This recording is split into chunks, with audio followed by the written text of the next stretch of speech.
Robinson Crusoe by Daniel Defoe. Adapted by H.Q. Mitchel and Marileni Malkoyani. Published and copyright Publications 2021.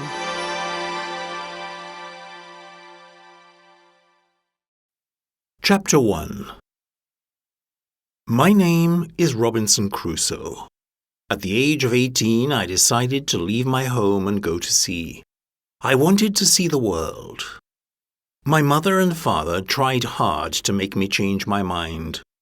They wanted me to stay in England and become a lawyer and live a middle-class life, which they believed to be the best situation a man could find himself in.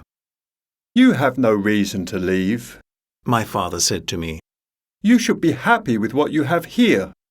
I can help you find a job, and you do not need to risk your life as your brother did his."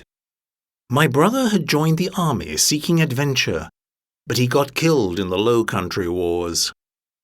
I promised to stay, but on the 1st of September 1651, I boarded a ship to London without asking for my father's blessing.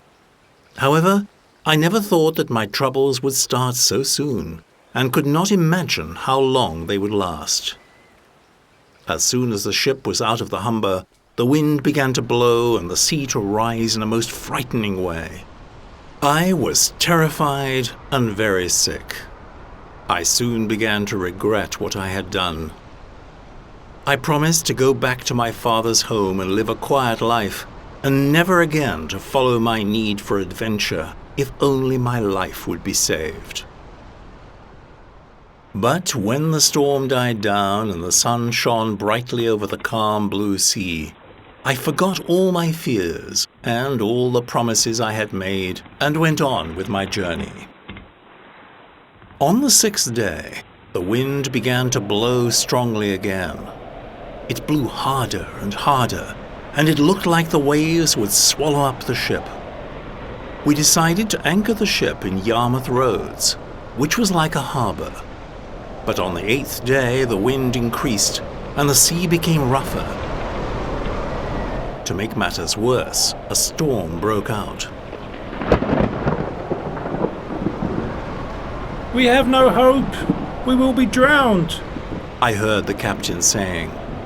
The waves were as high as mountains, and they hit the ship with great force every 3 or 4 minutes. I saw 2 ships being pulled out of Yarmouth Roads to sea by the storm. Both of them were destroyed before my very eyes, and I could tell that we were in great danger too. Towards the evening, the captain decided to cut the front mast, because it made the ship shake too much. Then we cut the middle mast, but nothing we did helped, and then water began to flow in. No matter how hard we worked to get the water out, more and more came in. The men fell to their knees, hoping for some miracle. The captain fired his gun for help. A light ship, which we could see just ahead, sent us a boat that came near, but the waves made it incredibly difficult for us to get on board. Our men threw them a rope, and we managed to pull them closer to the ship and all get into the boat. But again, there was no way that we could reach their ship. So we all agreed to let the water take the boat towards the shore. With our lives in great danger, we managed to reach the shores of Winterton Ness. In poor condition and with a heavy heart, I walked to Yarmouth along with the others, where the townspeople offered me warm clothes, a warm place to stay, and some money to get back home. But did I go back to the safety of my home? No, I didn't. For some reason I cannot explain, I began to search for a new adventure. In London, I met the captain of a ship who had been to the coast of Guinea in Africa. He said he had had great success there and intended to return. He seemed to like me, and so he asked me to come along on the trip with him, all expenses paid. "Bring some toys with you," he said.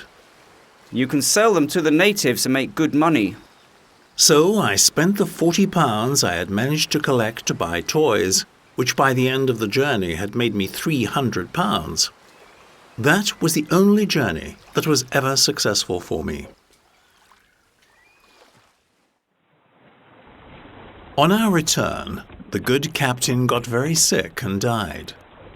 I decided to leave £200 of my money with the captain's honest wife for safekeeping and tried my luck for a second time.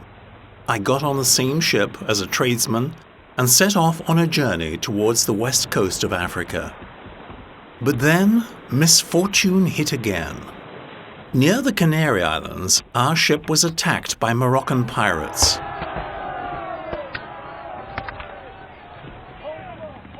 Three of our men were killed, and the rest of us were taken back to Sale as prisoners. Everyone was sent north to the emperor's court, except for me. The captain of the pirate ship kept me at his home to be his personal slave, along with a young boy servant called Zuri. A Moroccan man, who was a Moor, lived with us as well. Every day the captain went out to sea and left me behind on shore to care for his garden and his house, where I thought of nothing else but my escape. I hoped that he would take me on board with him, and that his ship would be attacked by a Spanish or Portuguese ship, which would result in me being set free. But that never happened.